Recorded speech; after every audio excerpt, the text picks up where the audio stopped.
పెద్దపల్లి రాజన్న నా మాట తీసుకుందాం ఒకసారి. యువత కాలక్షేపం కోసం సమయాన్ని వృధా చేస్తున్నారు. కుటుంబ ఆర్థిక ఇబ్బందుల దృష్ట్యా కొద్దిపాటి చదువులకే స్వస్తి పలికి ఇంట్లోనే ఉంటున్నారు.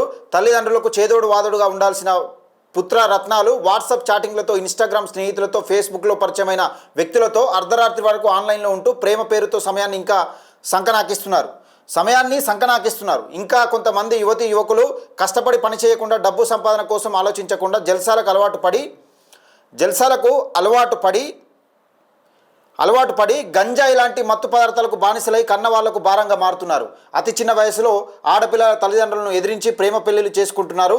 కట్టుకున్నోడు కామవాంఛ తీర్చుకొని ఒకరిద్దరు పిల్లలకు జన్మనిచ్చి ఆ తర్వాత ముఖం చాటేస్తున్నాడు. కులాంతర వివాహం అంటూ పరువు హత్యల్లో చచ్చిపోతున్నారు. ప్రతి మనిషిలో ఏదో ఒక ప్రతిభ ఉంటుందని తెలుసుకోలేని నేటి తరం లక్ష్యం కోసం కాకుండా జీవితాన్ని ఎంజాయ్ కోసం గడుపుతున్నారంటూ పెద్దపల్లి రాజన్న వారేవా మస్తు రాశి. నిజంగా యువతరం ఇప్పుడు చూస్తూ ఉన్నాం, చాలామంది చదువు మధ్యలోనే ఆపేస్తున్నారు.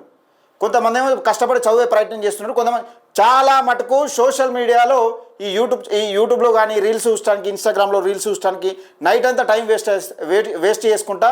నిజంగా లవ్ అంటే మనం సరే లవ్ చేయాలి, అన్ని పనులు చేయాలి. విషయం ఏంటంటే మనం చేసే పని చేసుకుంటా, చదువుకునేటప్పుడు చదువుకోవాలి, లవ్ చేసేటప్పుడు లవ్ చేయాలి, ఏది జాబ్ చేసేటప్పుడు జాబ్ చేయాలి.